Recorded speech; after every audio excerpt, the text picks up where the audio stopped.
갑자기 우리 동화에 보면요, 돼지 삼형제 중에 하나만 벽돌로 셋째. 집을 지어서 늑대가 훅 불어도 안 날아가는 집을 지어서 돼지 삼형제가 행복하게 살지 않았습니까? 정말 안타깝게 매년 소식을 들어보면 미국은 허리케인이 발생하잖아요. 바람에 불고 막 해서 건물들이 무너지고 막 이러잖아요. 근데 왜 자꾸 나무로 지어요? 근데 그 목조주택 지으시는 분들 얘기 들어보면 정말 강한 토네이도나 허리케인이 아니면 꽤 저항력이 큰 편에 속한다고, 목조 건물이 지진이나 웬만한 바람에는 안전한 편에 속한다고들 말씀하시고요. 미국 사람들이 목조주택 뭐 거의 90% 이상일 거예요, 아마 미국에서. 예, 개인 주택의 경우는. 근데 그런 이유는 뭐 목재가 너무나 풍부하고 저렴하기 때문이라고. 자원이 많아서. 네네. 뭐 식민지 시대부터 목조 건물을 지어야 했고 빨리 지어야 하니까 당장 쓸 수 있는 뭐 벽돌 공장 세울 시간이 없잖아요. 그러니까 목조 건물을 짓기 시작을 했고, 그때 만들어진 어떤 유통망이나 목조 건물에 적합한 자재류의 회사들이 다 마련이 되어 있고, 그것이 아직도 작동이 되기 때문에 뭐 편리성, 뭐 경제성 모든 면에서 목조 건물을 선호할 수밖에 없는 것 같아요. 유럽 같은 경우에는 건축이 그래도 오래 버텨야 되니까 견고해야 되고, 그러다 보면은 이제 벽돌 같은 재료들을 이용해가지고 주택을 짓는 것이 특별한 일이 아니거든요. 근데 미국에서는 만약에 그러니까 벽돌 건축은 있는데 콘크리트로 만약에 주택을 설계하면 주변의 이웃들이 옆에 미술관이 들어서나 뭐 도서관이 들어서나 이렇게 생각을 한다는 거예요. 낯설다는 예, 거죠. 그만큼 예. 거의 주택은 이 목조로 져야 된다라는 그 고정관념이 있는데, 사실 서부 영화 같은 걸 보면은 다 옛날에 보면은 미국이 개척하면서 가장 손쉽게 지을 수 있는 방법으로 목조를 선택한 거지 않습니까? 목조도 사실은 이 어떻게 다루느냐에 따라서 굉장히 오래 견디는 목조로 지을 수도 있거든요. 알프스의 산장 건축처럼 샬레 건물들은 통나무로 짓잖아요. 그러면 상당히 오래 건디는데, 반면에 미국의 방식은 발룸 프레임이라 그래가지고 얇은 각재를 가지고 이렇게 틀을 짜서 네, 판자처럼 막. 예, 바닥에서 만들어 갖고 뚝딱뚝딱 한 다음에 이렇게 네. 세워요? 공중에서 비계 설치해가지고 막 만드는 거는 힘든 아. 일이고, 바닥에서 만든 다음에 세우는 그 굉장히 효과적인 방식으로 짓는. 우리나라의 목조 건축하고는 또 완전히 다르네. 그렇죠. 그러다 보니까 그런 발룸 프레임 방식으로 짓던 전통들이 계속 가는 것 같아요. 그리고 한편으로 굉장히 그게 산업화되면서 경제적으로 효율적으로 제공하는 방식들이 주어지다 보니까 유럽 사람들의 관점에서는 약간 아까 아기 돼지 삼형제 얘기했던 것처럼 바람 불면 날아갈 것 같은 건축인데, 반면에 그쪽에서는 자연스럽게 어떻게 보면 주어진 상황 속에서 가장 효과적으로 짓는 방식인 것 같고요. 그 혹시 디즈니 만화 중에 업이라고 네. 그게 목조 건축이지 않습니까? 날아가는. 만약에 벽돌 건축에다가 손 달았으면 벽돌이 다 뜯어져 나갔을 텐데, 목조 건축이니까 이게 매달려서 갈 수 있다는 거죠. 그러니까 목조는 얇고 가늘어도 굉장히 인장력이 강하기 때문에 얼마든지 이렇게 바닥에서 세울 수 있는 것처럼 매달려 갈 수 있는 그런 건축이기도 한 것이죠. 심지어는 옮겨서 어디다가 지을 수도 있고요. 네, 그게 굉장히 용이하고요. 통째로 옮겨서 그냥 위치만 바꾸는. 진짜 유목민들이네.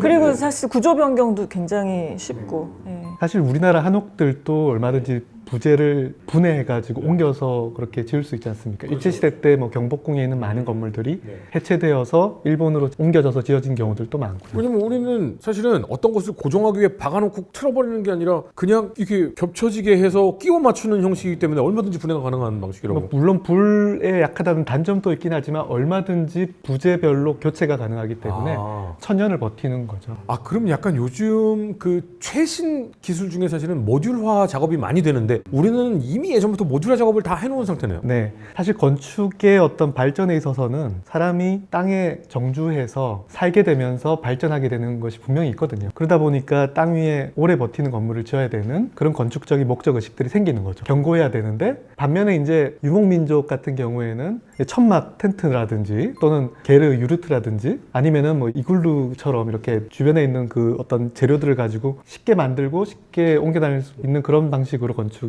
전혀 다른 양상으로 발전하잖아요. 근데 현대 건축이 조금 더 가벼운 건축을 지향하는 과정 속에서는 오히려 유목 건축을 모델로 삼는 경우가 많습니다.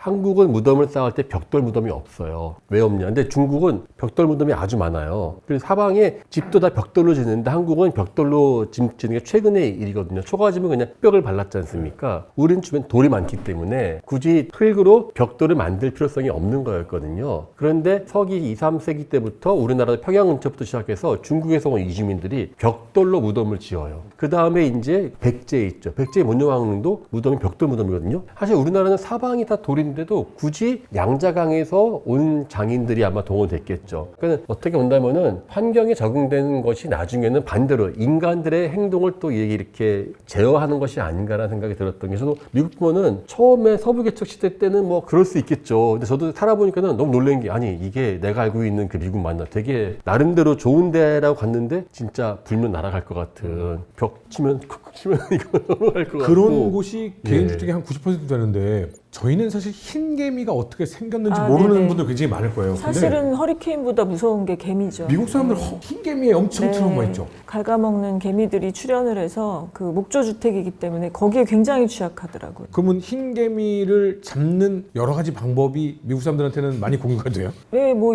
약도 있고 뭐 바르는 약도 있고 설치되는 것들도 있고 방지를 하기 위해서 노력을 많이 합니다. 건축학자분들은 당연히 목조주택 많이 하실 테니까 흰개미가 나타나면 건축학자분들은 이 큰일 났다 이렇게 되는 거예요? 그렇겠죠. 사실 한국에서는 이제 최근에 목조 건축들이 굉장히 붐이거든요. 네. 목재를 사용해야지 더 친환경적이다라는 그 어떤 세계적인 분위기와 같이 맞추어가지고 이제 콘크리트 건축이 아닌 목조 건축으로 되돌아가자라는 움직임들이 있는데, 이제 목조 건축의 이제 약점들을 어떻게 우리가 극복할 거냐라는 문제에 있어가지고 이제 약간의 그런 당면 과제들이 좀 있죠. 그 중에 하나가 이제 약간 그런 개미 문제라든지 뭐 그런 것들이 좀 있는 것 같아요. 근데 그 나무에 약품 처리하고 뭐 발랐는데 개미가 그걸 먹고 들어가요?